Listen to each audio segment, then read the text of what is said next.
Hello, and welcome to another episode of All by the Popcorn. I'm Emily. And I'm Alessandra. And today is the day. We are talking about Dune. All of it. Everything Dune. We got so much Dune to talk about. We have literally tried to not speak about Dune for 2 years now. Ever since we started reading this book. I don't know if you guys remember, but I told Emily I would never talk to her again unless she finished Dune. And she finished Dune. And not only did she finish Dune, she finished it before me. And not only that, she's read 4 books since she read Dune. So, I mean, she's just exceeded my expectations. I have exceeded my expectations of me personally. I mean, we talked about it briefly on the toppings, but I'm a reader now. I, as of right now, don't feel like watching TV for some reason. I want to read, and I've just been reading like a madwoman. The imagination is sparked. It has. Was it because of Dune? Maybe.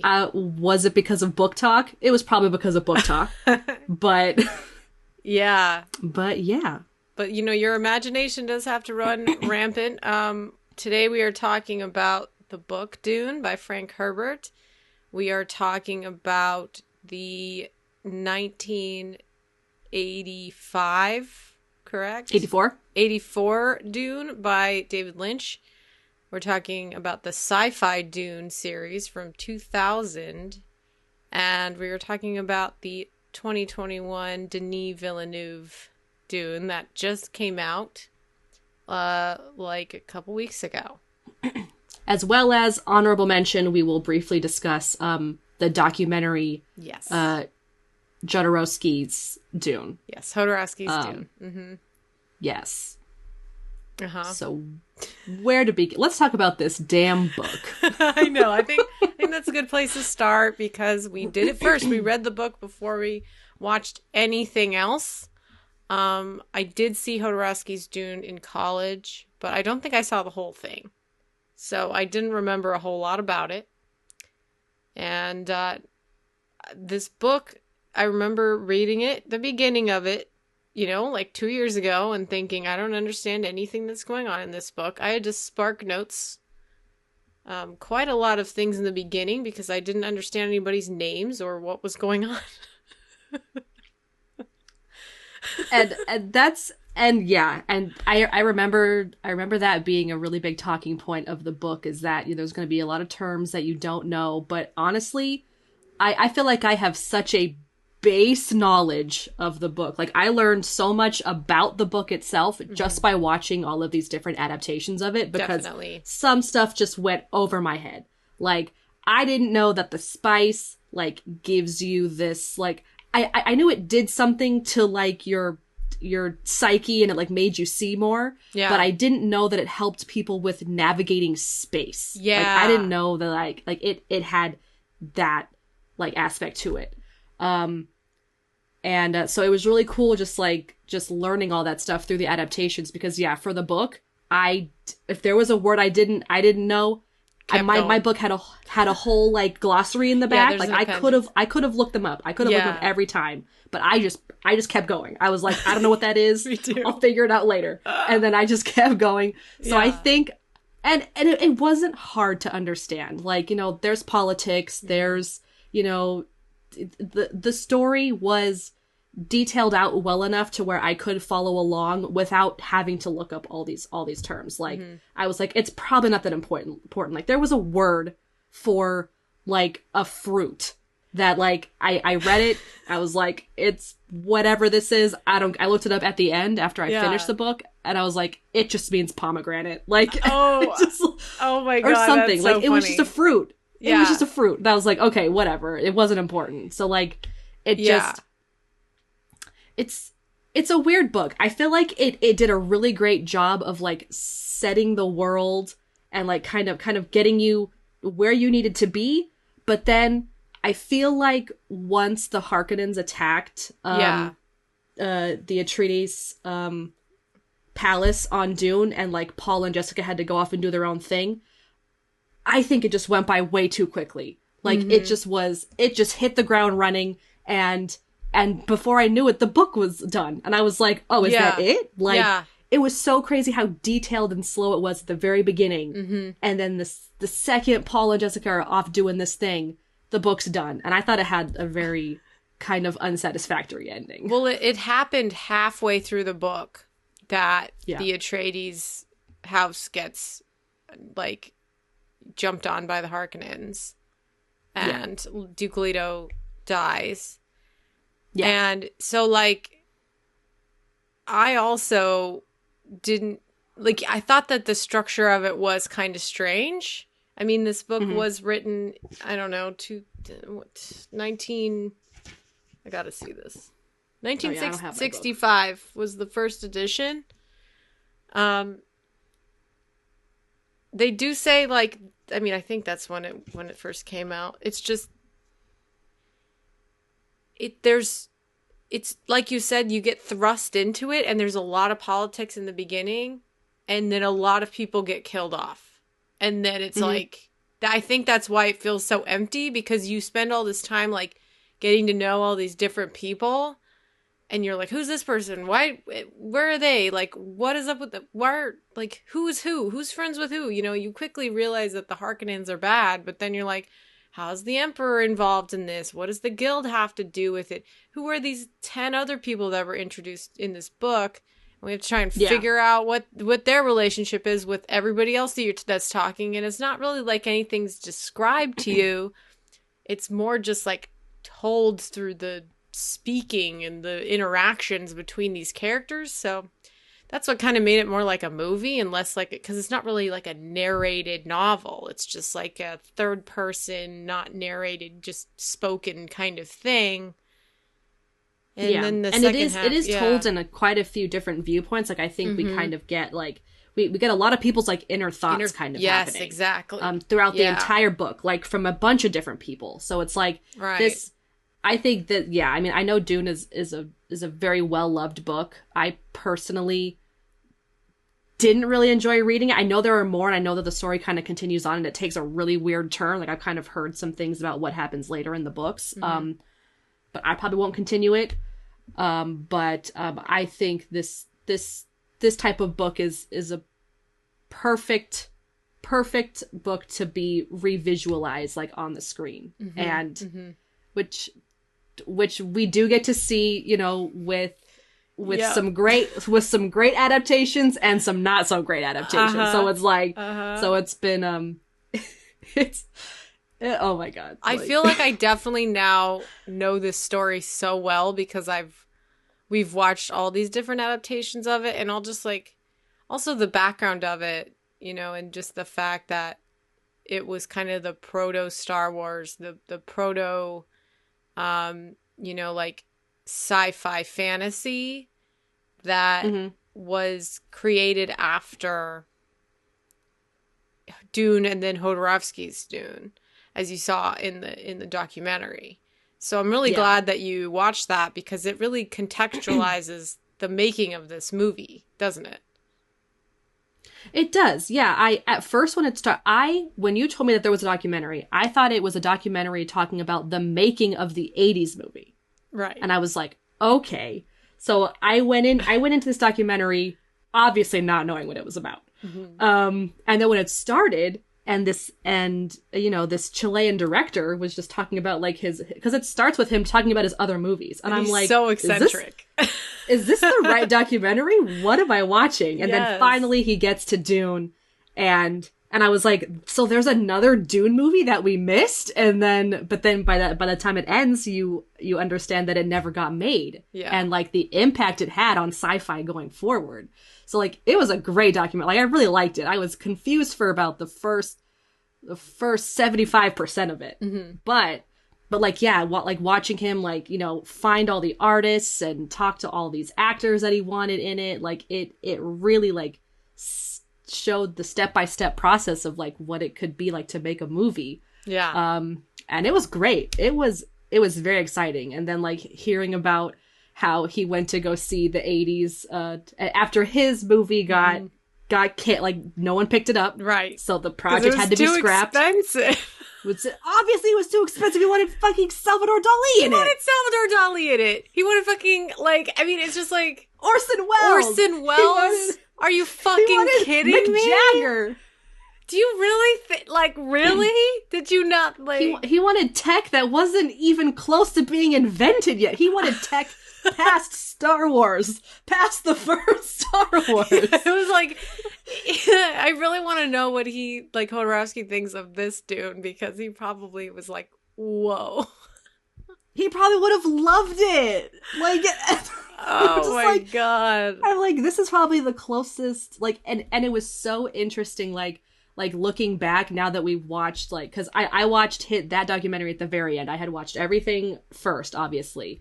And so kind of watching, the 80s movie had Sting in it. Yeah. So, that's the 80s Mick Jagger taking, yeah. Putting Mick Jagger in the movie. And then I saw, the Dragonfly helicopters. Mm-hmm. And those Dragonfly helicopters are in the new Dune. Yeah. With, the cool, wings, which I thought was, a super cool part of the new movie. Mm-hmm. And just all the other inspiration that came with other movies, like the Indiana Jones part and mm-hmm. the Alien, because those two artists who worked on Dune did Alien, and yeah, so that was really awesome to see. And all the shots, crazy. That were in that, and then it had all those different shots in other sci-fi movies at the end, just compiled together with the shots from his Dune book. That Mobius drew with him, who's a famous cartoon artist.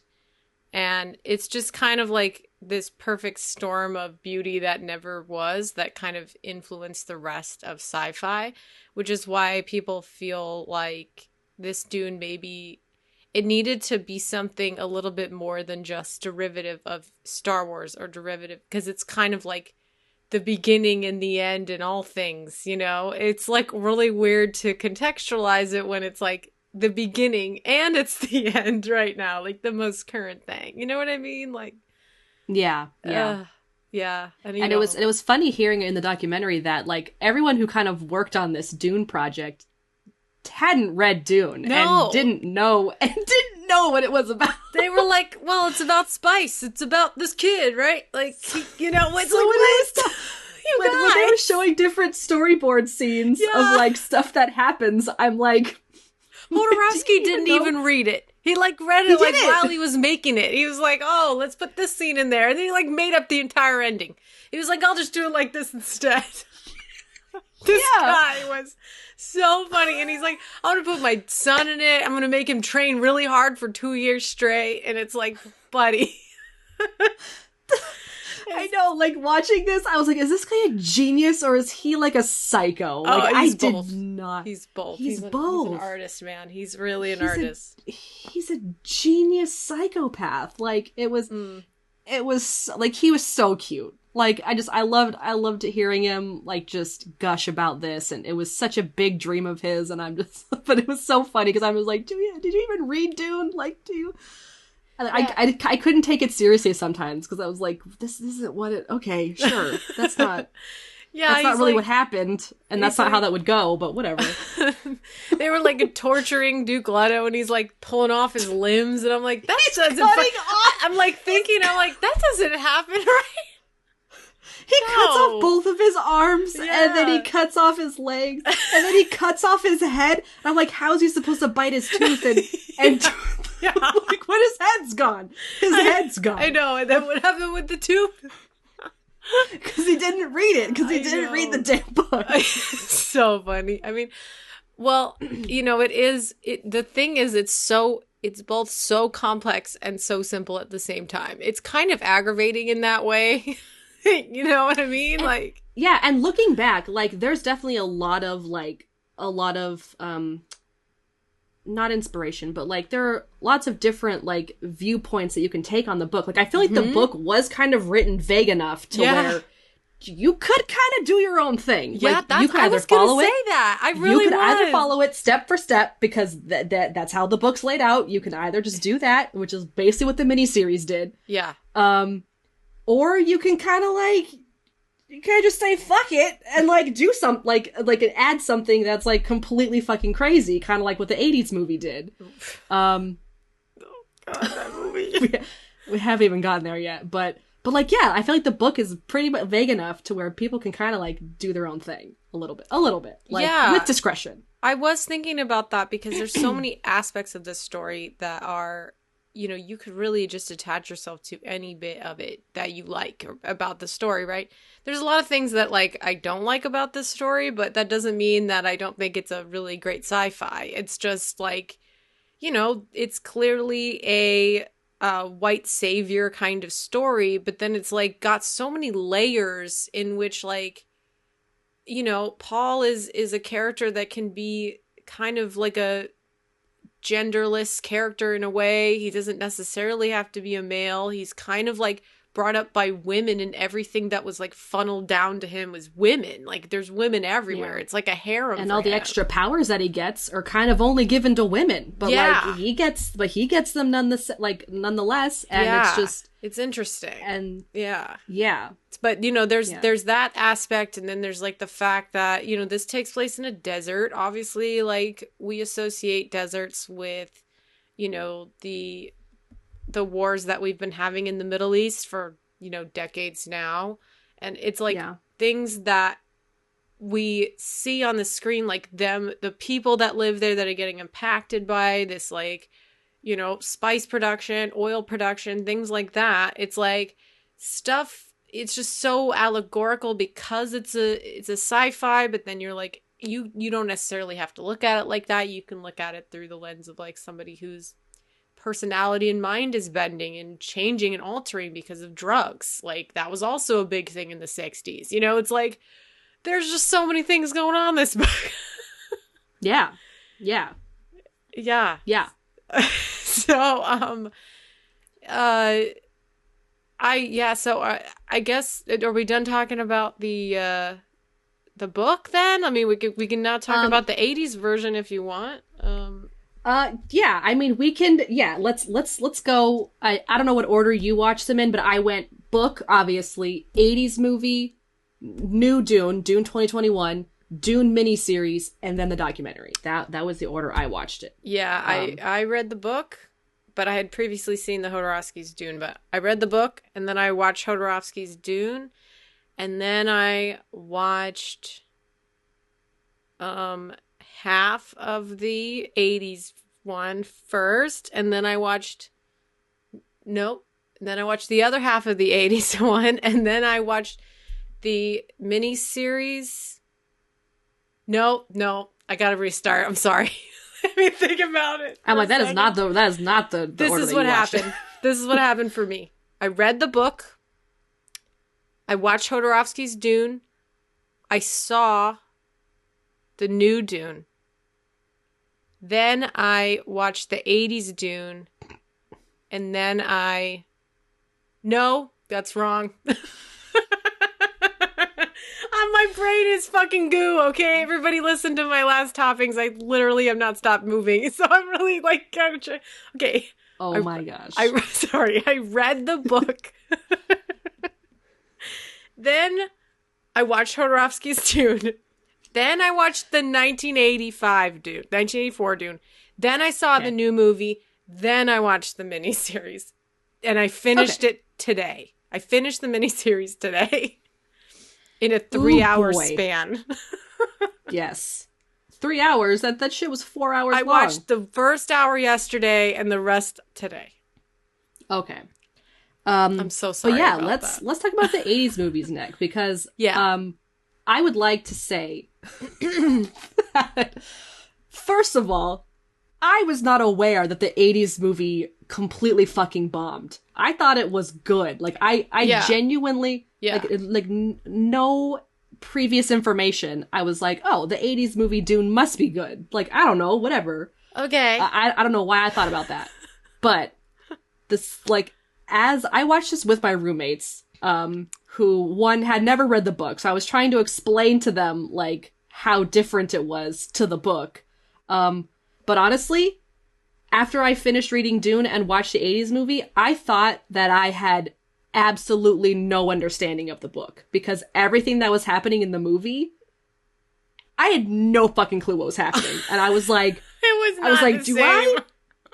did I read the right book? Do I have absolutely no understanding of what this book is about? Like that's how I was so confused. Yeah. My body was physically hurting watching this movie because one, it was so bad that it was torture to sit through, Alessandra. It was I know. Absolutely. I had to watch it stab too. myself in the face. And I thought I didn't understand the book at all. I was like, oh, maybe I don't know what's happening in the book. Like, maybe I just really have no clue. But no, it's just the movie. It's the movie. I understand that now. Yeah, it's just the way that David Lynch made it. And David Lynch is like a very surrealist director, so I think he was trying to just kind of... I don't know, he made a lot of choices, that's for sure. He made choices, like, with the way he wanted to present the story. He had his characters think their thoughts, like, by whispering them all the time, and it was just really weird. Yeah, it was so bad. It was, like, whispering the whole time, and Toto did the soundtrack, and it was like... Toto! When Paul was writing the Worm... and Toto was playing, and it was just like, what the heck is going on in this movie? And like it had a lot of the same parts, but it was just so like the 80s. major parts, but it had just the parts in order to get the story moving along, because again, they tried to do the entire book in one movie sitting, right? Which is really impossible. Hard. Yeah. It's not possible. There's too much stuff that happens in this book. It's just... Too many things happen. So one, it was going by at a completely rampant pace. It's like, too fast. Like, just a scene would end, and I would just be like, did I grasp anything of significance from the scene? No. Okay, cool. Next one. Like, it just... I hated this movie. I absolutely hated it. Okay, I didn't hate it that much, actually. I thought that, so much. I really do like Kyle MacLachlan. I thought he did a pretty good job. And the act... He's Paul. Yeah, okay. I'm a fan of his. And he's got the right look. He really does look like somebody who's a bit naive in the beginning and then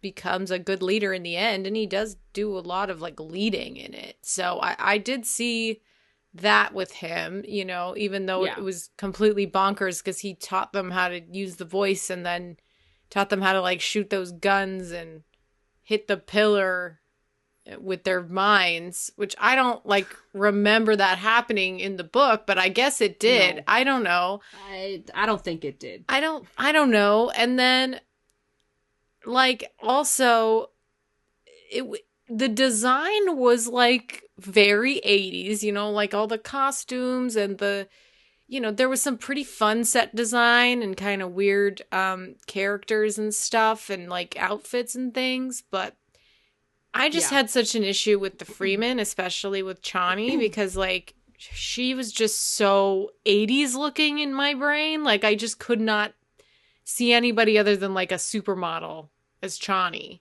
And like her hair like was so puffy and she had like a perm.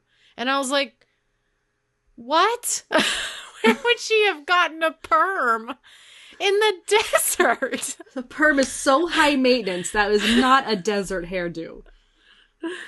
It was a really like, there was a lot of things that took me out of it. Bad special effects. The pug, the guy who yes, the brigade, the pug brigade that goes through like the palace.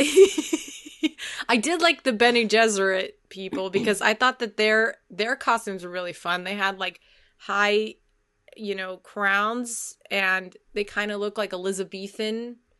And that was really fun and I enjoyed that aspect of it. I thought his mom was fine. Comparing all the Jessicas, obviously Rebecca Ferguson is the best one, but it just, however, you know what it is, Emily, amongst all of these different adaptations, there are so many different interpretations of characters in it. So nobody is really actually the same character in all of these interpretations. Like, you could pick a Gurney in all three adaptations and they would be completely different from each other. And you could look at a Paul or a Chani or, you know, a Jessica or a Duke or a Stilgar, and they all act so different. And you're like, what is this character? Who is this character? Like, is it not on the page? Why didn't you decide this? It's kind of interesting. Yeah. It's like we watch completely different things, but with the same plot points. You know what I mean? Yeah. Yeah, no, I completely agree. I agree. I think that's why this might be a little difficult to talk about, because they're all so different in all their own way. Like I think in terms of the character of Paul, I think Timothy and Kyle probably play most closely to the book. Because like Paul was kind of just like, he felt neutral to me. Like, he felt like he didn't have any emotion throughout the entire book. Mm-hmm. He just was kind of like, he kind of understood his destiny, like, or, you know, he kind of fell into this destiny, like, laid out for himself. And he succeeded. The one in the miniseries, he was like a whiny little brat in the beginning. Mm-hmm.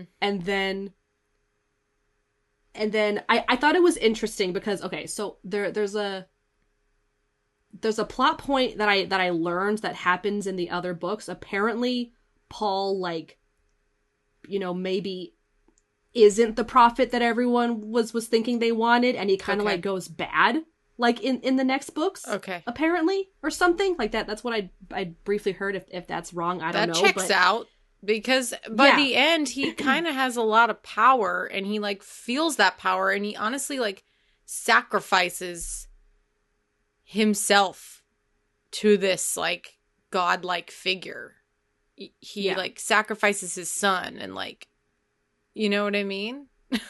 Yeah. And the miniseries Dune, Paul made me, like, they kind of touched on that, like, him and Jessica. Yeah. Like, he would kind of confront his mother and kind of be like, you made me this. You made me this problem. She's like, I was just doing what I had to do to keep you alive. Like, he's like, you took advantage of this tribe's religion. Right. Yeah. So that they wouldn't kill me. Like, they specifically said that in the miniseries. Like, basically, like, you took advantage of these people's stories and their, and that was implanted a good part Paul into this. It was good. It was good. It was good. It was really self-aware. Was really great. Yeah. I actually really enjoyed the miniseries for how long it was. It was kind of boring, but it was very enlightening, and I actually really enjoyed it. I liked the bigger part they gave to Princess Irulan. Yeah. And totally.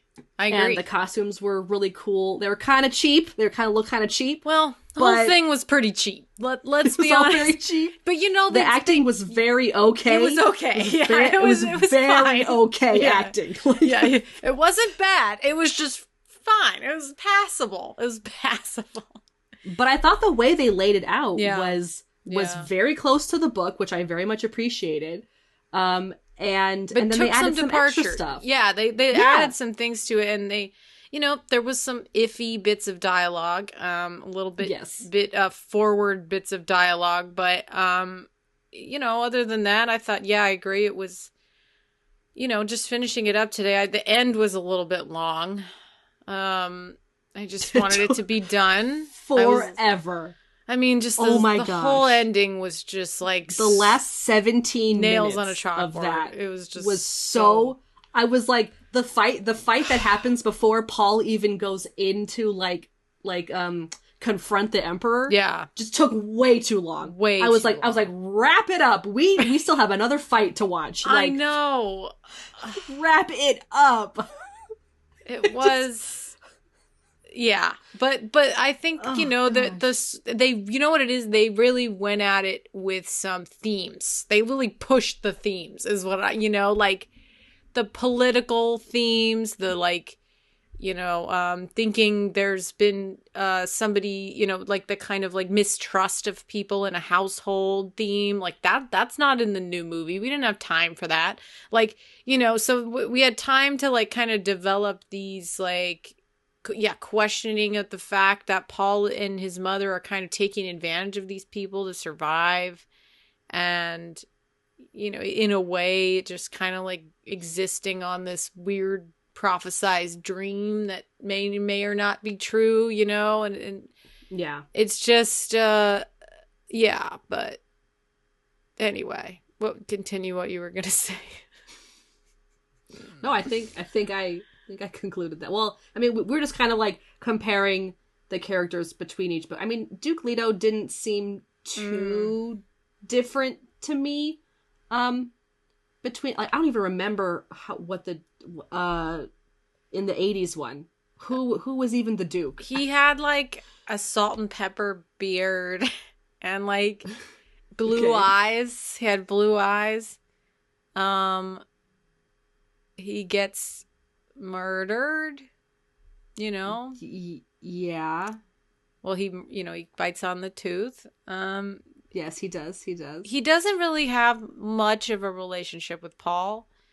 I think in the miniseries he has more, he has a relationship. The way that William Hurt plays him in the miniseries is a lot different than the way that, Oscar Isaac plays him. And I didn't really enjoy William Hurt's performance in this. I thought it was pretty lazy, to be honest. The dad it just seemed like everything he was saying, he just didn't care. Like, I was like, I don't believe what you're saying right now. Yeah, he didn't care, and he didn't have a very, like, commanding, powerful presence. Which the Duke, like, Leto doesn't have to have a super commanding, powerful presence, but he needs to be respectable. Like you need to respect him.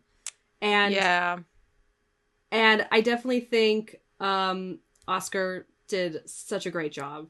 Super sexy.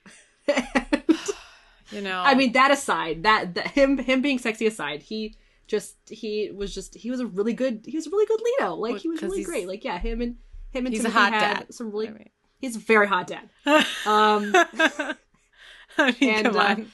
Like, yeah, he had really great chemistry, like, with his family, like, for like the very short amount of time that we get with him. Yeah.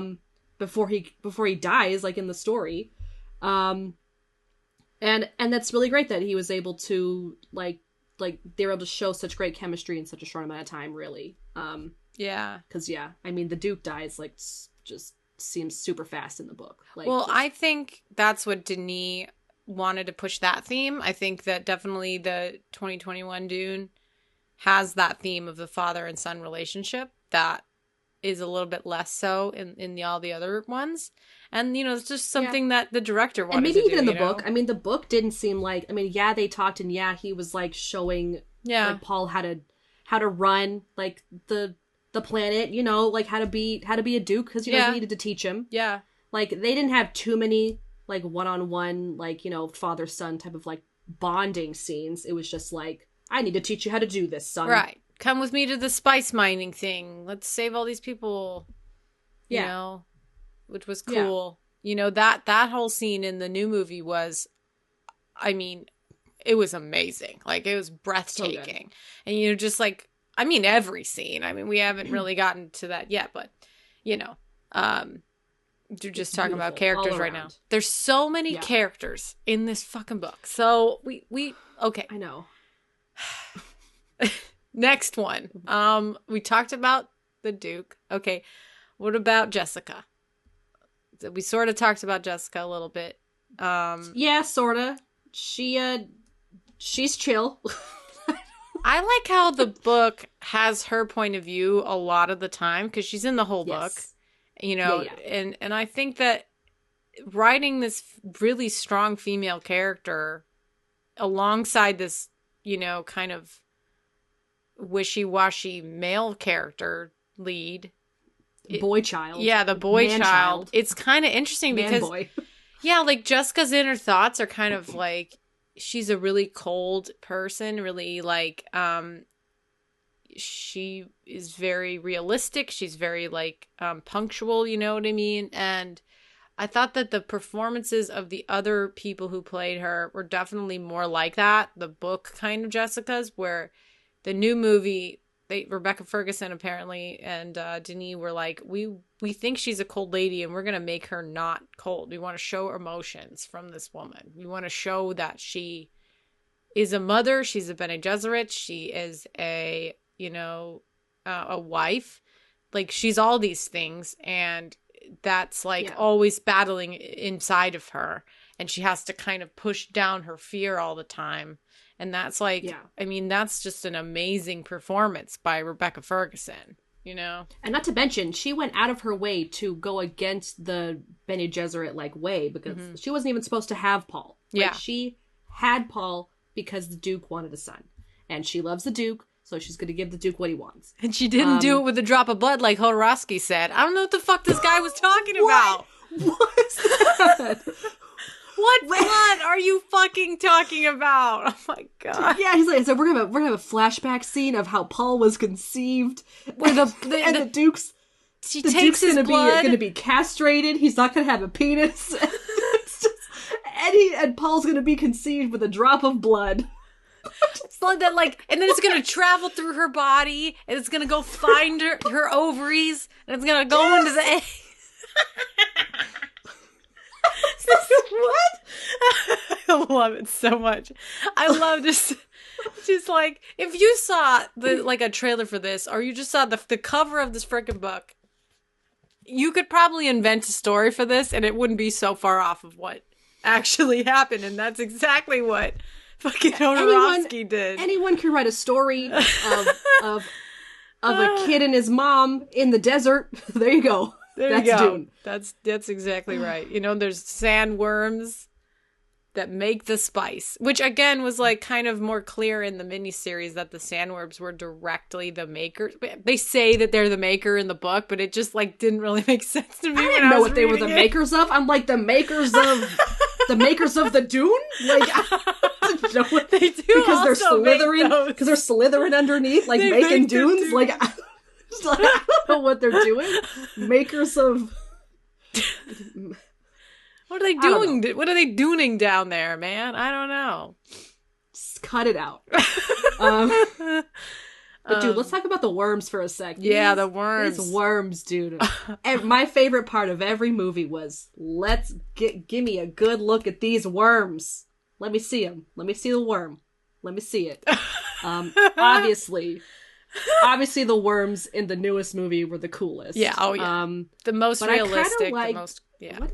Interesting. What did the worms look like in the 80s movie? Did it look like a demigorgon? Yes, it looked like a demigorgon. And then in the miniseries, they also kind of look like a demigorgon, just slightly less poop-like, a little bit more. I think the ones in the miniseries looked pretty poop-like. Yeah, did they? I think they both looked like. Yeah, they shot of them going up into the sky. There was 3 of them, and they all went up into the sky like. Yeah, they all breached the sand. Like whales. But they were just going straight up. It was like, boo. Just 3 turds just coming out of the sand. Yeah, this new movie, they don't look like turds. They look like worms. They look like, they got one right here behind me. Yeah, right there. They look like toothy little buttholes. Yeah, they do. Look like. But they're cute. I like them. Yeah, they're cute. It's because of all the teeth. Cute. I like them. It's because of all those many The more teeth, the cuter they are. Oh my god. We're having a good time. Did you notice? Okay. I saw this movie in IMAX. Did you see it in IMAX? Fuck no. The second I knew that this was on HBO Max, I was like, I ain't going to the theater. Oh, okay. Well, okay. It was really, I want to talk really about loud. That too. I want to talk about our experiences, like you actually going to the theater to see it, which I actually do want to see it. I do want to see it. In theaters, because I hear it's a really great experience. So, like, yes, I do, but just in terms of time And in terms of me not wanting to leave my house, very convenient that it was on HBO Max and I didn't have to leave to see it. Convenient because I could actually go over the parts that I missed today. I went to the bathroom 3 times during this movie. And luckily I knew what was going to happen, so I knew when to go to the bathroom. There you go. Go to the bathroom during the parts that you didn't miss. Right. And then pause it. Well, now I just went over some more bits today. Because it's a long movie. I wasn't going to rewatch the whole thing, but so yeah, I went to the theater with my friends. My friend his favorite book is this book. And so I don't believe that. Yeah, I literally, he told me this like last week. It's not an answer. And I was like, really? And he's like, yeah. And I'm like, okay. Okay. I was like, that's fine, I guess, And he's like, I thought it was really interesting. I'm really? Like, not even like a second, like, tell me your second favorite book. Okay, that's your favorite book. I mean, no. I mean, I also talked to my other friend, and he also really loved this book, and he wanted to read the next one, and I was like, the only reason I would want to read it is so that I know what happens. That's it. Like, yeah. I don't really... If you didn't read the book, like, I don't understand how people went and saw the 80s movie without reading the book, because... Oh my God. It doesn't make any sense. Does not tell you what's happening. Even for all the parts that I missed or just went over my head that I didn't comprehend. Yeah. This was just basic scenes that happened in the book that could have been very easy translated onto the screen. And the 80s movie didn't do that. Which is why I felt like I hadn't even read or understood the book, because it was so vastly different. Mm-hmm. With the whole, honestly, oh my God, the water of life stuff, in the 80s version, it made no sense. And the fact that it rained at the end of the movie, I don't know, that was just the cherry on top. I was like, I'm out. I stood up. I left the room. I didn't leave I was like, it would not just immediately start raining. Pretty much any of the adaptations that had it immediately be a green paradise at the very end of the movie, I was like, okay. Was Paul could do he had powers. He could command things to happen, and it kind of was that in the miniseries as well. Remember he brought all that water out? Yes, I do remember that. I do remember that. So yeah, those types of things happening kind of brought me out of it, because the end of the book didn't make it seem like, things weren't fixed. Things weren't automatically fixed. Paul was just the ruler of Arrakis. Yeah. That was it. And he was going to marry the princess, and that's it. He was gonna dump Chani. No, or how they pronounced it in the mini, which I hated. Oh my God, I was screaming. I was so, every time they would say it, I'd be like, what the fuck? What is it? When I wrote it down, one of my notes. They called her Cheney. One of my notes for the Dune miniseries, I wrote CHAYNEE. Cheney. It's shut the fuck up. That is not. And it was so funny because they would pronounce things differently in every adaptation. Oh yeah, yeah. I know. Because who knows how it was supposed to actually be pronounced? Who knows? So another thing. Oh God. Oh, okay. I'm just gonna go back. There's so many things I have to say. This is a mess. Let's just keep going. Okay. Okay. I don't know which one I should say first. Okay, I'm gonna go back to my experience in the theater because I didn't finish that. So I went to see it with my friends, and it was pretty busy. There was a lot of people there. It wasn't on a weekend, it was on a Monday. And it had just come out, so a lot of people were really interested. And it did pretty good at the box office, so that means it got Dune Part 2. The day I saw it, they approved for the next movie, so I'm really excited about that. But So I saw it on IMAX, and it was very dark sometimes, like especially that scene with the worm. It was like nighttime, and Yeah. so you could Yeah. actually not see it that well. Like it was We kind had to of shut the lights off in my house. Like normally we yeah. can just watch movies with the lights on, but no, I was like, this movie's dark. I need to like turn the lights off. So we did. Like Uh-huh. we had to just turn them all off because we Yeah. couldn't see sometimes.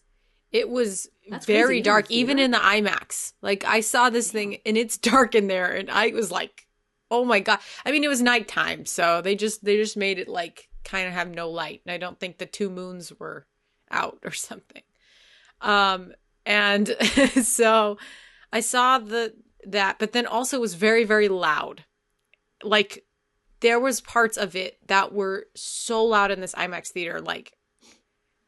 I mean, Danny had to like put his hand over his ears sometimes because it was like overwhelming, and like the mixing was not perfect. People did say that the mixing was slightly better in a regular, like not IMAX theater.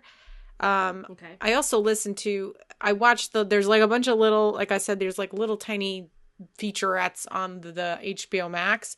They're just kind of talking about stuff like the costumes and the music, and Hans Zimmer's talking about the music and how he really, really wanted it to be otherworldly. And, we're hearing all this chanting, mostly from women and other kinds of like things that don't make any sense. So you'd be hearing this language that's made up.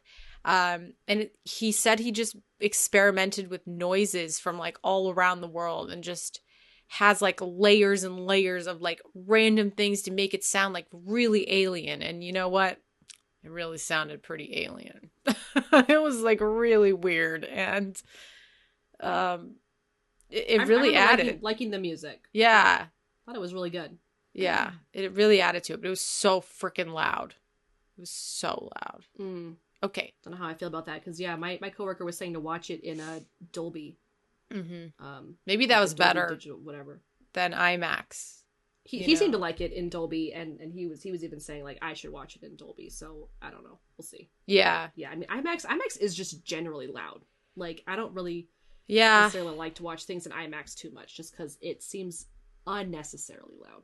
Well, the IMAX, the IMAX we have here is not the biggest IMAX I've ever been to. Like the one that I, would go to it in New York was the biggest IMAX I've ever been to, and I would like sit there and just be like in awe of how ginormous the screen was.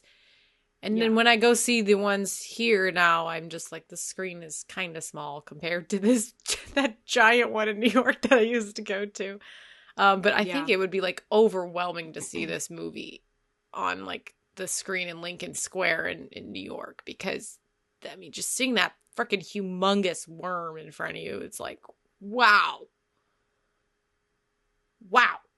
that's amazing. There were so many things in this movie that were just, oh my god. But what I was gonna say before was another confusing thing about the book was that there are like 10 different names for what Paul is. Like, yes, and it confused me so much. So we've got Paul Atreides.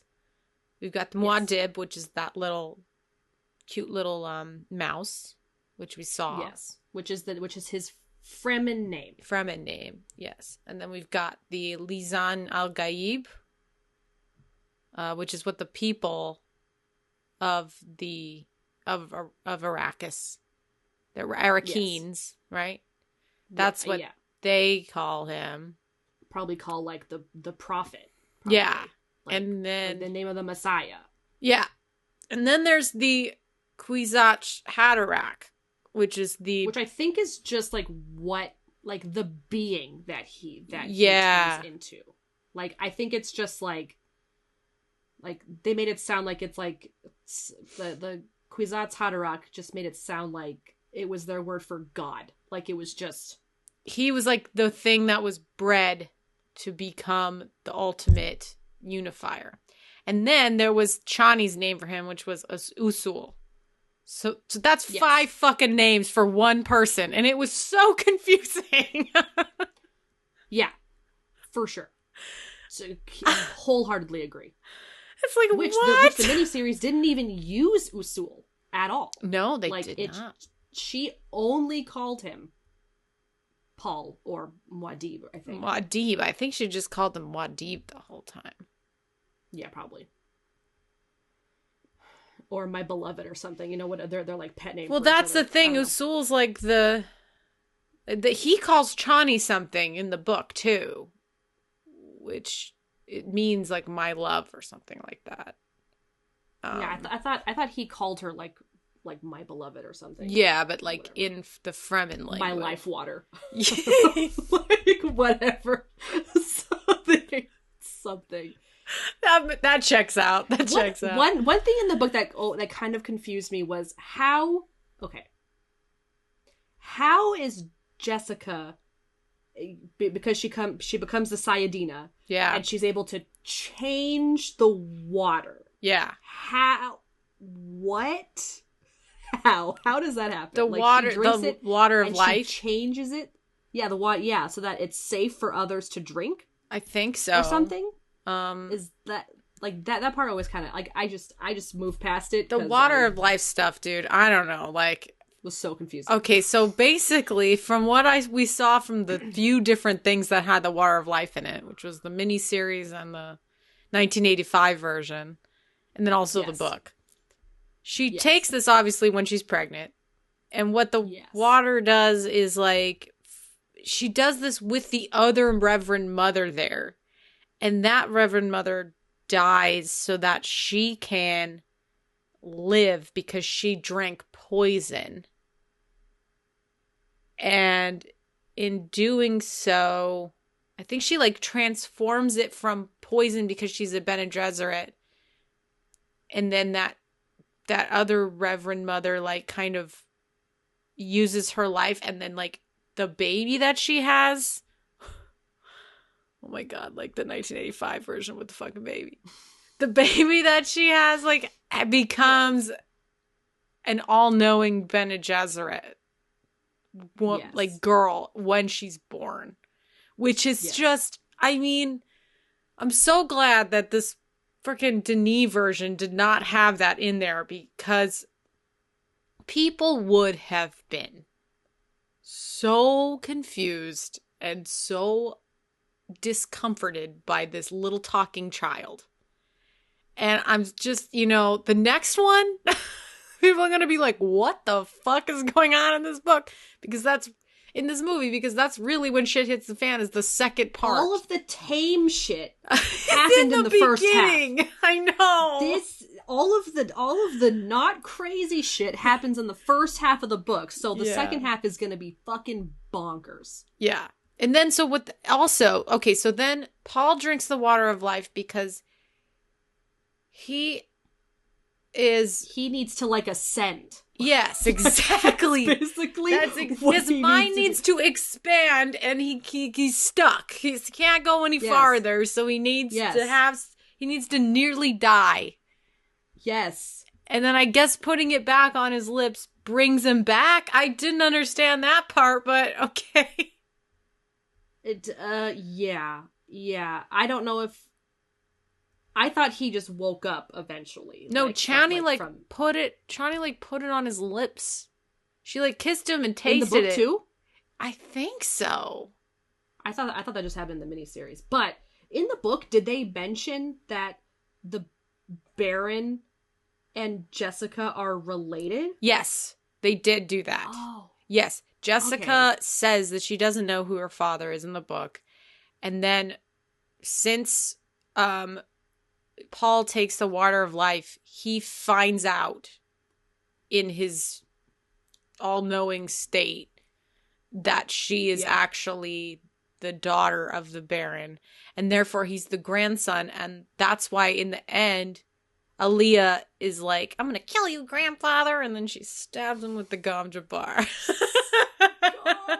I am just every bit of Dune is just literally flowing through my brain like spice fucking right now. It's like, woo! These little child actresses were so they were great. Funny. They were great. I mean, honestly, with their little blue eyes and their cute little nun outfits. Oh my god, they were just, and their little nasally voices Yeah. were just Well, so funny. Frank Speaking of Herbert. the Baron, let's Let's talk about the Baron. Yeah, okay. The Baron, yeah. Okay, so he's fun. I mean, the 80s version was the worst one because the actor was really good, but my God, it was horrible. Gross. Oh my gosh. I almost threw up like a few times. He was so revolting. The boils on his face. I had to look away. I was like, I can't look at this. The sweat. He was like sweating so much. And again, I think just learning stuff about Dune, like I heard like probably on TikTok or something that the Baron used to be handsome, but he did something to piss off someone and they like kind of cursed him or gave him some disease, and that's kind of why he turns gross, I guess. I don't really know, because like he was just disgusting in the 80s movie, but he just was portly like in the other ones. Like I actually liked the Baron in the miniseries. He was pretty fun. Yeah. With his red hair and the rhymes. And the rhymes. Oh he my was God. He was some cartoon character, man. Shit. Like yeah.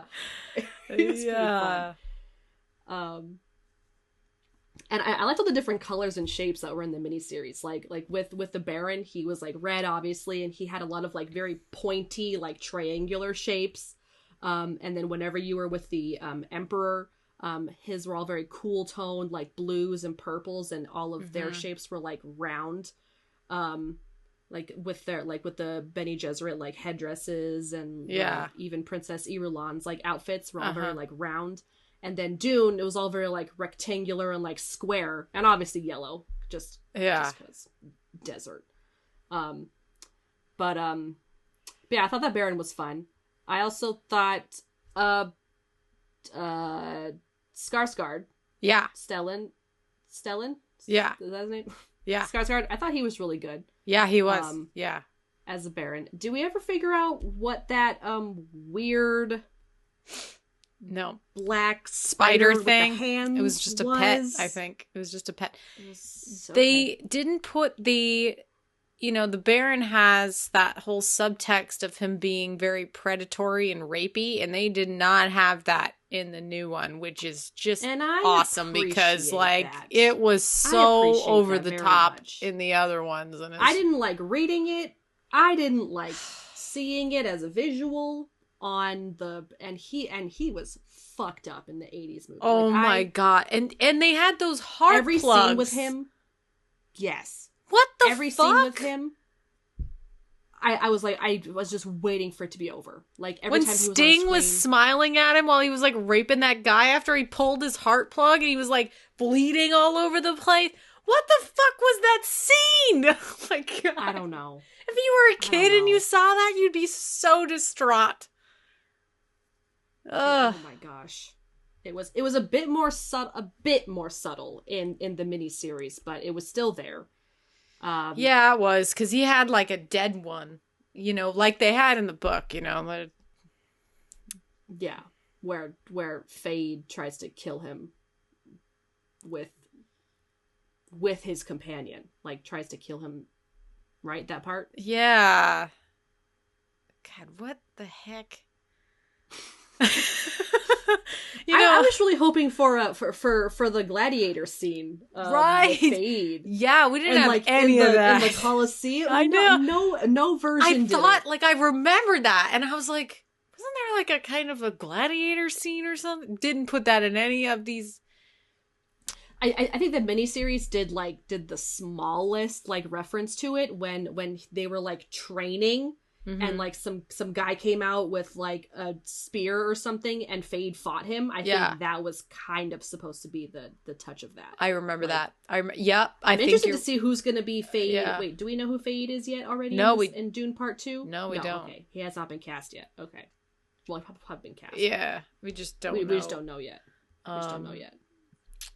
You know what else was a really good scene was, which I was just like so excited for this. When they fly with the Thopter into the sandstorm. And obviously Denis was going to just do this masterfully, but it's really difficult to do a scene like that without the proper special effects. You know, the one that was in the miniseries was very cheap, but they at least had it. And they didn't even do it in the 1984 version. But that scene, I watched it again today, and having him speak to that guy who he kills eventually in the later part, kind of like guiding him to release Jamis, yeah, like guiding Paul to be less like controlling and then just like let go of all the controls and stuff. It was interesting because it was like we had so much in the new Dune where it was very surrealist and very like visions and confusion and just beauty, you know, which is fine. Yeah. You know, and that filled up like so much of the time in the new movie. And it really like, you could have had more scenes, but it was just a lot of like Paul, what he's going through in his head, which is good because I felt like the other ones, I mean, the David Lynch one kind of tried to do that and had a lot of weird visuals and stuff. The miniseries did it a lot. Yeah, like they in just dream sequences mostly. It wasn't just like, I think there was only one scene where he was like obviously awake and then has like this, or maybe it was when he took the life water or something. But they did that a lot, like, and it was a lot repetitive too, like that metallic face like coming out of like the blood water like happened a lot, and just like they really reused those scenes. It's a real psychedelic story, man. It's just like,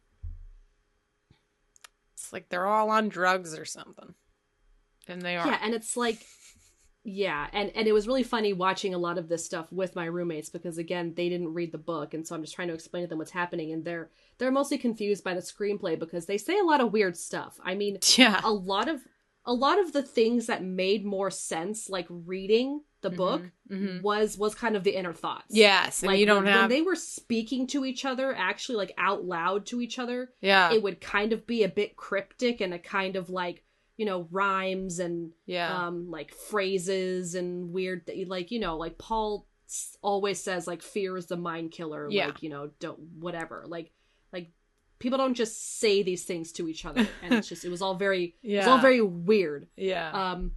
So it was just funny because they're like, that screenplay was bad, and I was like, no, that's just how the book's written. Like, I mean, that's just how the author wrote what they would like. That's how they talk to each other in the book. Like, and it's a little weird.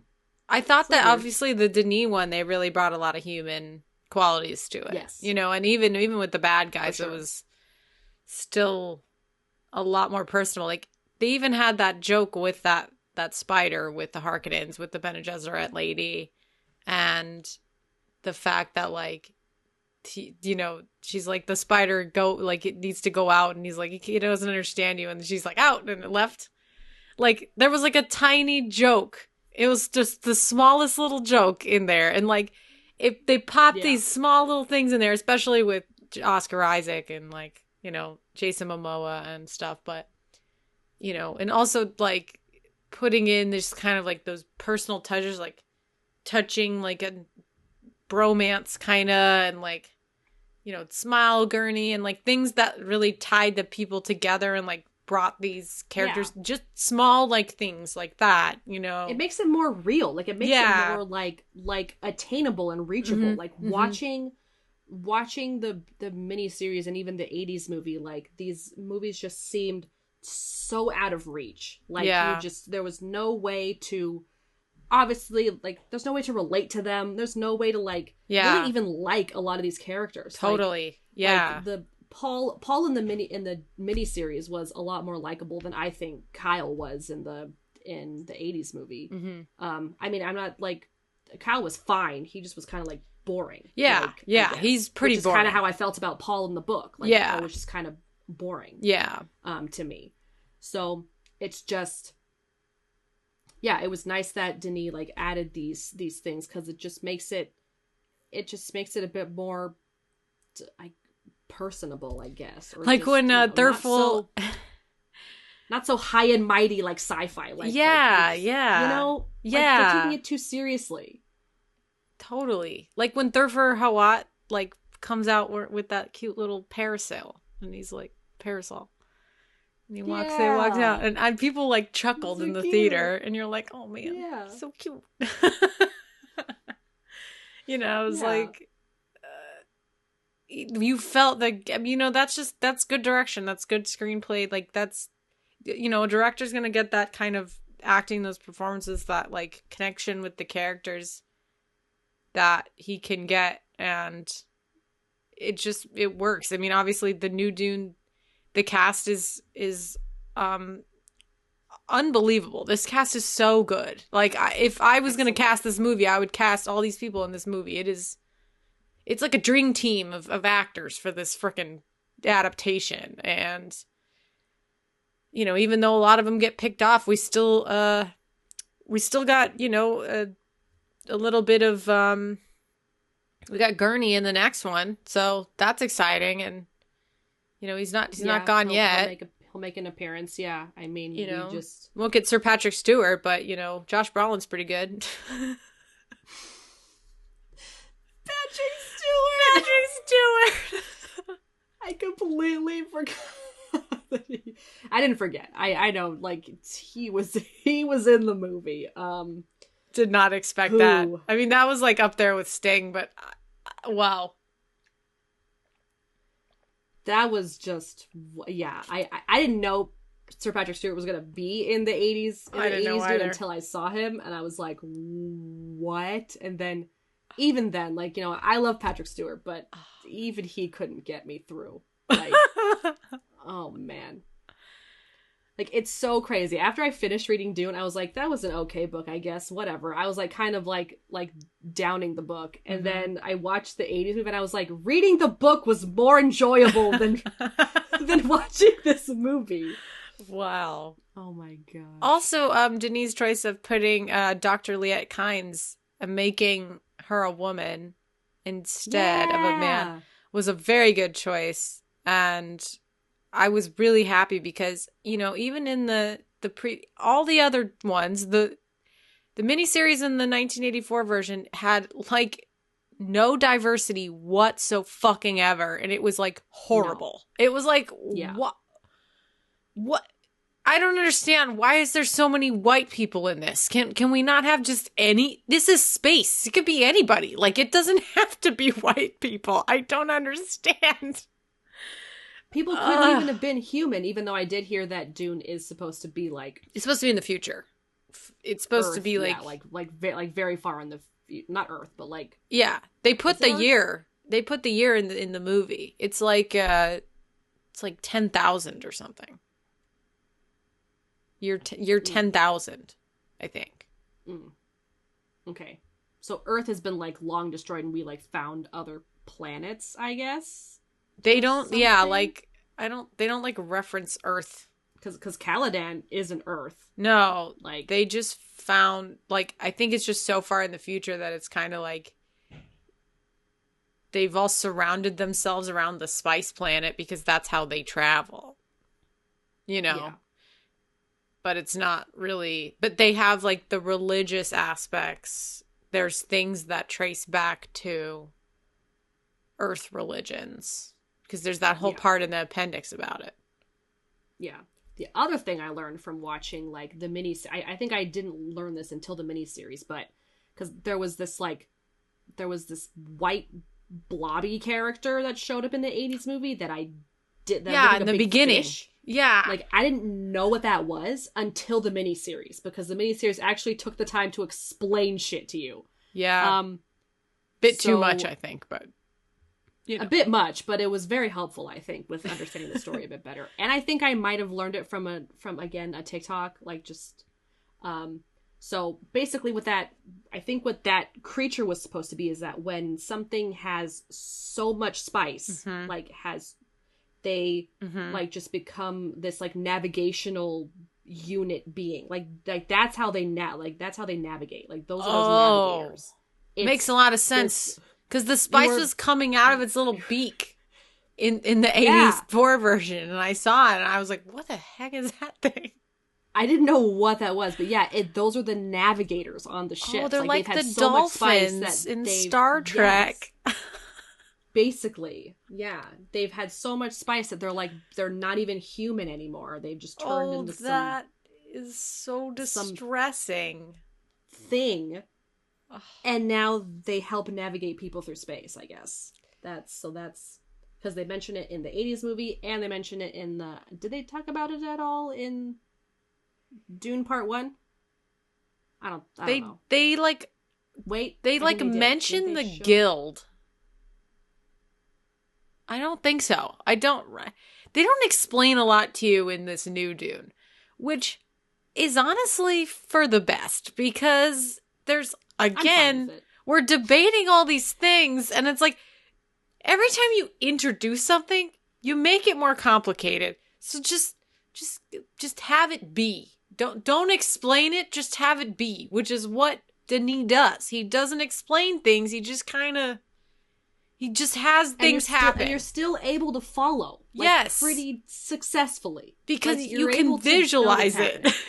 Yes. Because it's clear what's happening because he's such a good director and the effects are really good and the cinematography is like so good that it's like hard for you not to understand what is happening, you know?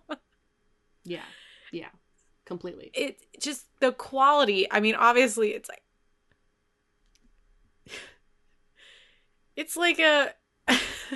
trying to figure out like what it would be compared to. You're talking about something like those other, like the minis, like the 1984 version is like a 50 by 50 pixels, and then with like a 50 resolution. And then because I'm a graphic designer and this is how I have to think about things. Then the 2000 miniseries is like a 250 by 250 at like 72 resolution. And then this fucking new movie is like 20,000 by 20,000 pixels at like 600 resolution. Yeah.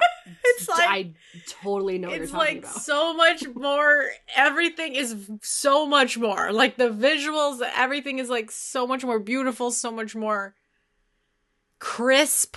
Like this version that I sent you for this fucking miniseries is like so hard to see.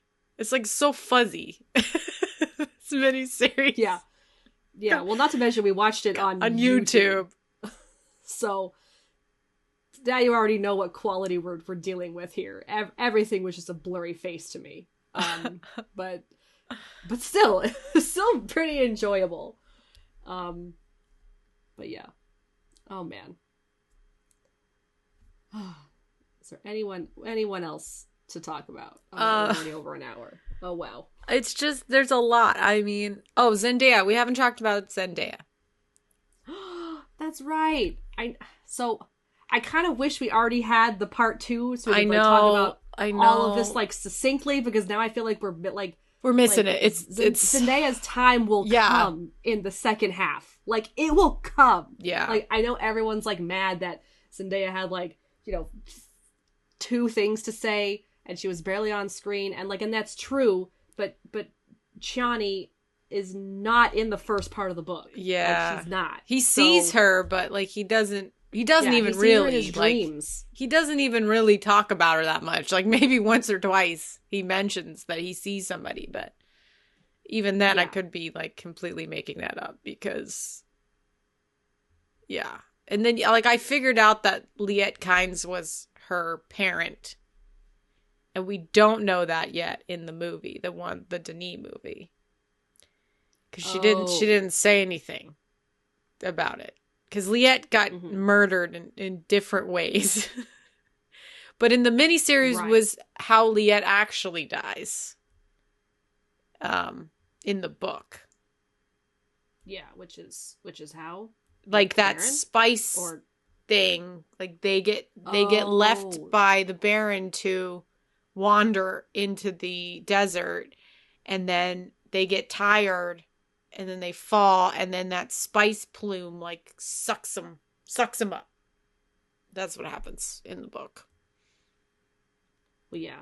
Because there was something that also happens in the book where, like, the sand explodes. Like, if that's what it is. Something mixes with the spice. Yeah. And it, like, causes an explosion. Uh-huh. Okay. They explained it in the miniseries. They explained it in the miniseries.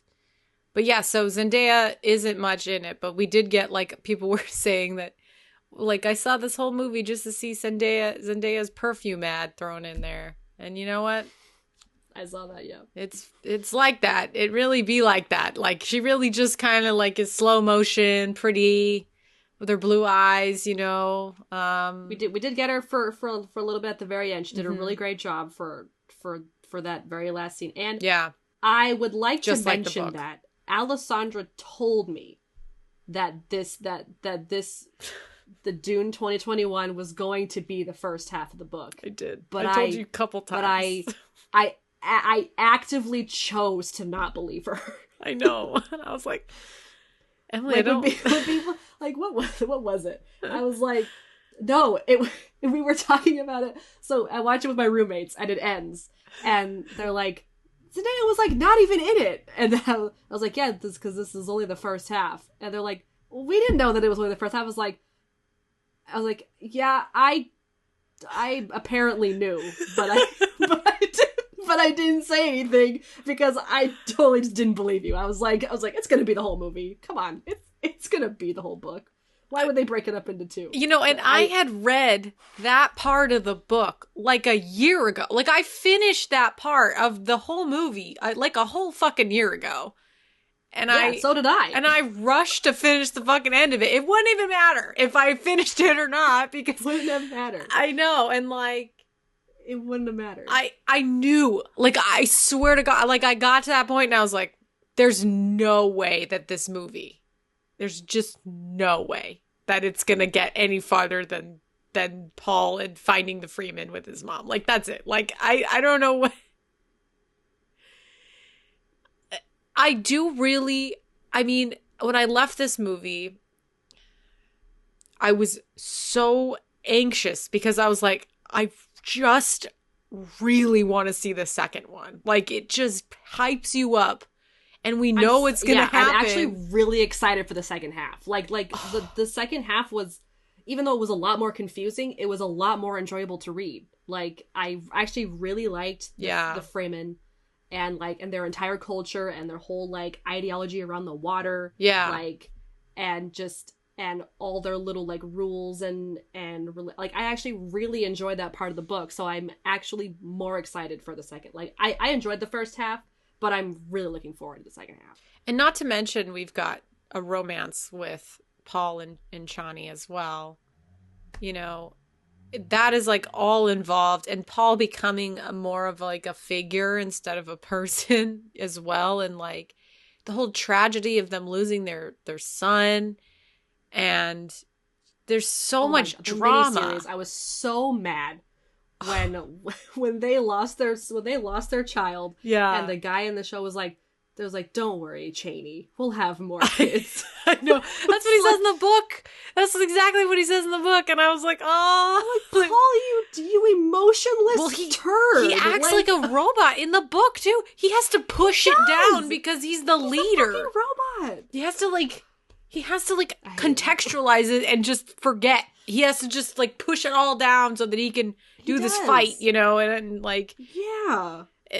His poor Chani is like, I mean, she's crying but she's there, you know, and it's just, it's gonna be so fucking dramatic. Our child, and she just swallows and is just like, yeah, you're right, we'll have more kids. And I'm like, but you just lost this kid. You just lost a baby. This kid. It's tragic. It's really tragic. Kid? Yeah. It's so sad. I just didn't expect that. I really didn't expect that. These characters are just fucking robots. I didn't expect the little kid either. Like Aaliyah, she's like scary as fuck. Like the second half of this is gonna be, people are gonna be like, what the fuck is this? That's what I was Read saying. the book, dude. Yeah, that's our only advice to anyone watching or listening to this. Read the damn book, because you're going to be lost in the second half. Oh, also, when he kills Fade Ralpha at the end, in the book, he describes it, and he's like, they're fighting, and then he stabs him in this, like right here. And he explained it in the book, and I went, like... Like, I audibly gasped when I read that part. I was like, oh my God. I was like, so violent. The fighting was a little weird because they were talking about like a dagger that had poison and a dagger that didn't have poison. And I didn't understand. Be aware of which dagger they were coming at you with, because it's like, oh, I switched to the poison one. Watch out. And then they're like, but they don't have those like those fun like what are they? The guards? The shields? The shields, yes, like the 80s shields that were all blocky. Oh my gosh, the 80s shields were so bad. Oh my gosh. The shields themselves are really interesting because it's like they don't pierce like if you're doing it fast, but you have to do it slow and you still can, and it's like that's really which was great when Jason Momoa was fighting all the Sardaukar, and he was like, that was really cool because it was like hitting him, and that was an awesome scene. I was so glad that they had. He was still hitting them way too fast for it to have pierced. Like I know that scene. I was like Jason, like come on, you're like he's like and it goes through. Yeah. Like I'm just like, you went way too fast. Like, that wouldn't have worked. But okay. Yeah. But in the book, does Duncan Idaho actually die sooner? No, I think he does die during that part. They run off, and he actually dies after they run off. In the book, I believe. I guess I forgot like just whatever Duncan Idaho does like in the book. Yeah, he picks them up. Does he actually go out and meet the Fremen too? Like he goes and meets like and brings Stilgar to Leto. Yeah, he does do that. Yeah. And I totally forgot. Well, because it's like the very beginning, you know? You're like, what's going on in this book at that point? That, like, 2 years ago. There's so many people. But like I got them down now, Emily. I got them down now. I got it now. Only took reading the book and watching three different adaptations. Now I get it. Thank you. What the fuck? Oh my gosh. Oh my gosh. I really liked the new one though. Like I was so excited about it. Like it was so hyped up, and again, the actors are amazing. Timothy is, oh my God, so pretty. Like so pretty the whole movie. It's just crazy. It's like they're all the most beautiful people you've ever seen in your life, just like fighting each other on the screen. Ugh. Man. The acting's really good. Me and Casey were just drooling over Oscar, like, you know, while he was with us. While he was with us on the screen. There's so many Oscar movies you can watch. So many. But he just had another one come out like a couple weeks ago. Yeah, Scenes from a Marriage or something. Yeah, and then also the card counter. We should watch. And the card, yeah. Yes. Yeah. I love that man. I know, he's so handsome. He's so handsome. Just so handsome. Oh, man. All right. Well, I think that's Dune. I just know that I'm going to think of something and it's just going to like make me go, oh, we should talk about this, you know? I don't know. Yeah, I know. I don't know what it is, but I just feel like I'm never going to be done with this. I just feel like I'm going to be in Dune brain for years until the next one comes out. And we have to try and find Children of Dune, this other miniseries. No. I do want to watch it though. It has. Please don't make me. And I just want to know what happens because I don't want to have to read the book. It was so fun. I kept having to watch things to prepare for this podcast, and my roommates kept saying like, "You're still watching things for Emily. Like, can you just like fucking stop?" And I'm like, I don't think I can ever stop.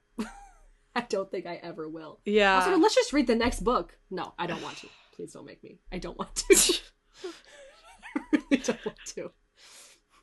Bitch, I'm not gonna do it. Bitch, I'm not gonna do it. I'm not. I did it.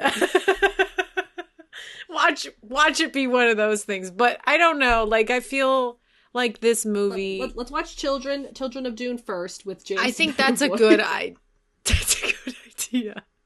I think we should watch it. We'll decide if we want to continue. I guess there's only like 3 books that Frank Herbert. That Frank Herbert wrote. I just don't. I don't know.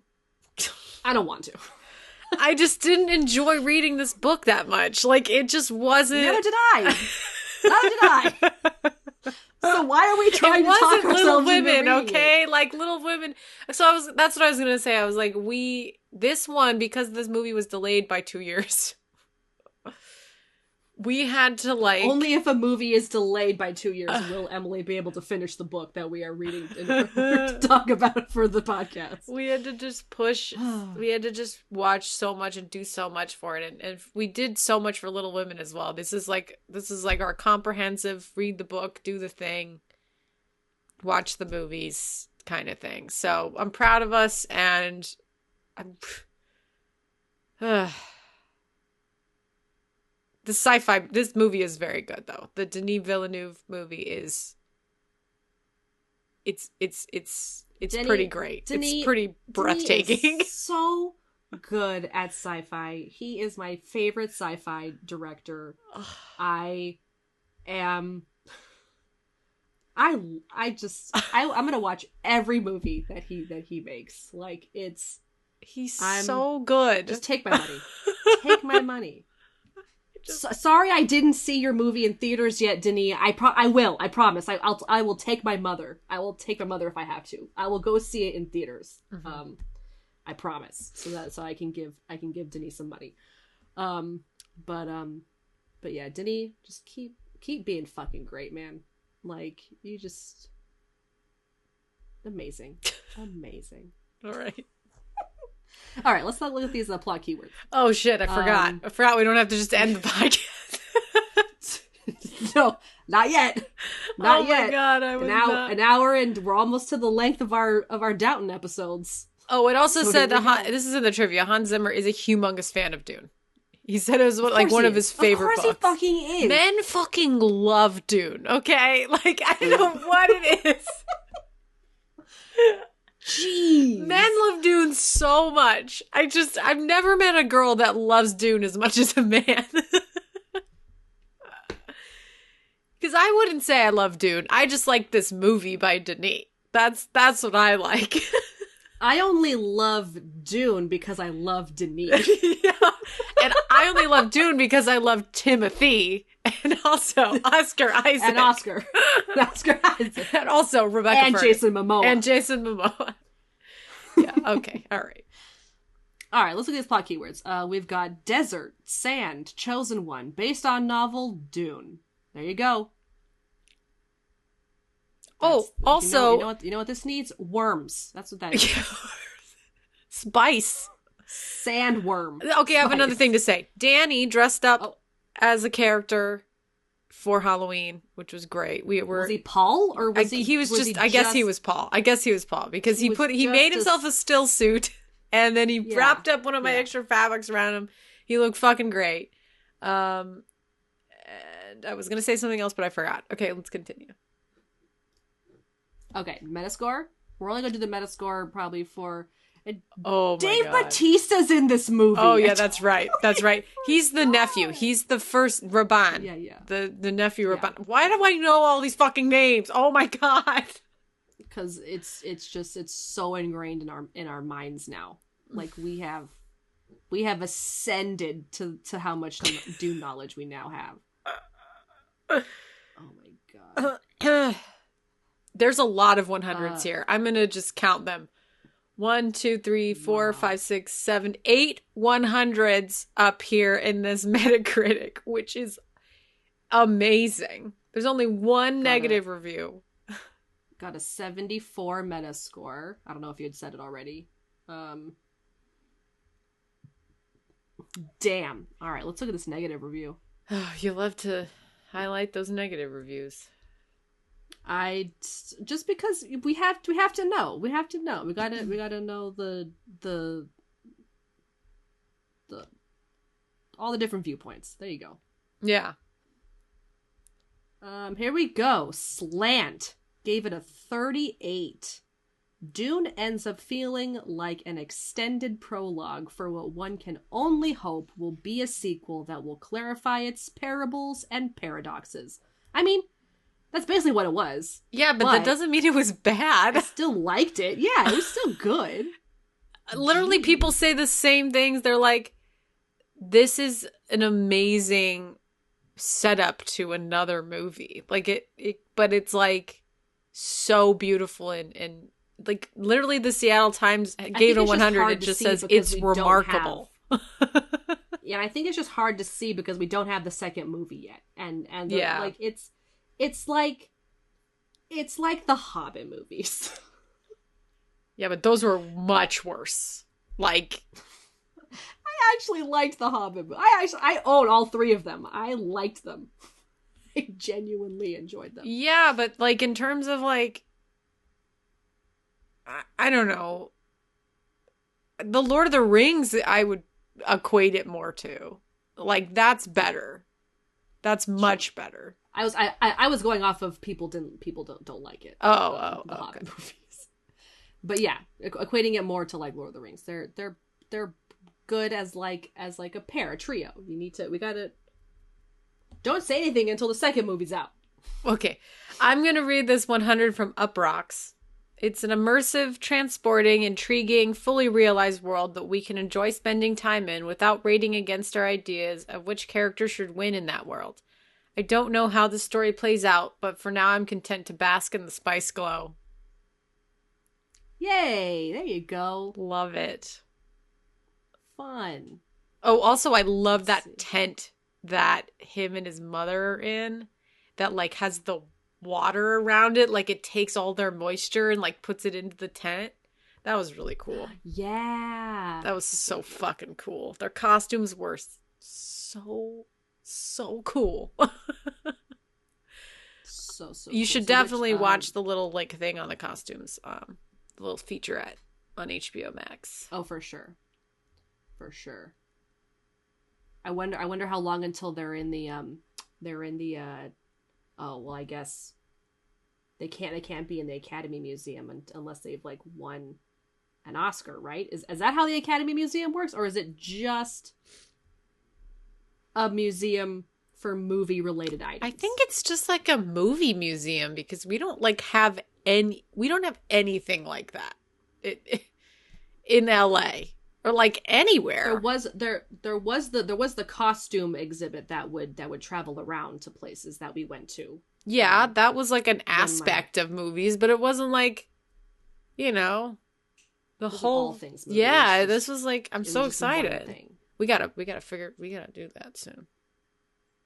Yes, Elsa and I are gonna try and go when she comes to visit. Yeah. Soon-ish. So we will hopefully have that to talk about in the future. Look forward to that. So which that was a medium review, or not a medium? That was a 100. Mixed? No, that was a 100. Okay, yes. Let's look at the mixed ones. Yeah. I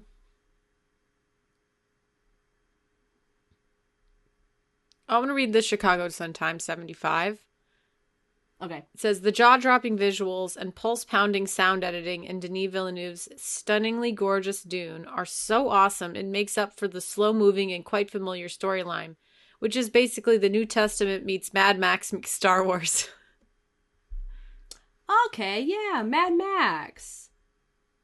I need to rewatch that movie. Mm-hmm. I don't know which of the mix to read.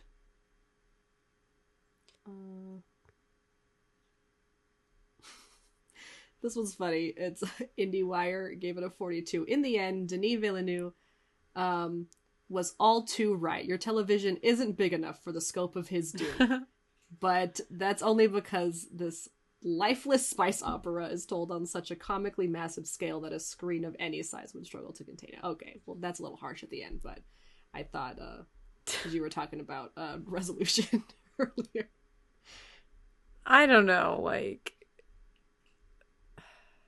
The story is so the lore and the world building of it is just so complicated. And that's why it's like so daunting when you're reading it, because you just have no clue how this universe works. And yeah. So it definitely is so out there that it can be very like intimidating.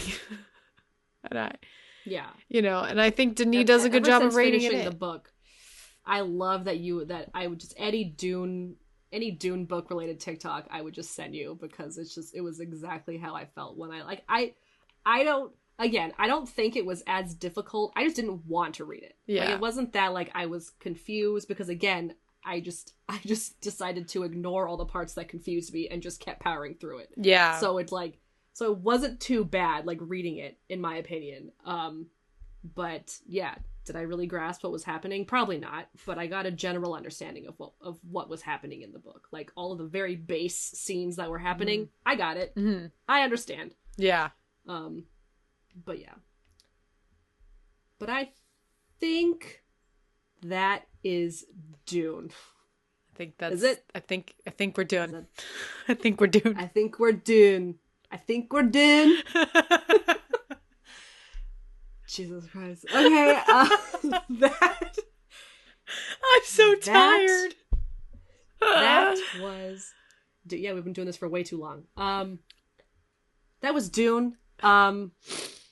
If you enjoyed this episode, please rate and review us on Apple Podcasts, Google Podcasts, and Stitcher. We are also on Amazon Music and Spotify. And if you need notifications on the future episodes that we release, please follow our social media. We have Twitter, @ByThePopcorn, Instagram, @AllByThePopcorn Podcast, and Facebook. Just search All By The Popcorn Podcast and like our page. If you're watching this on YouTube, hello.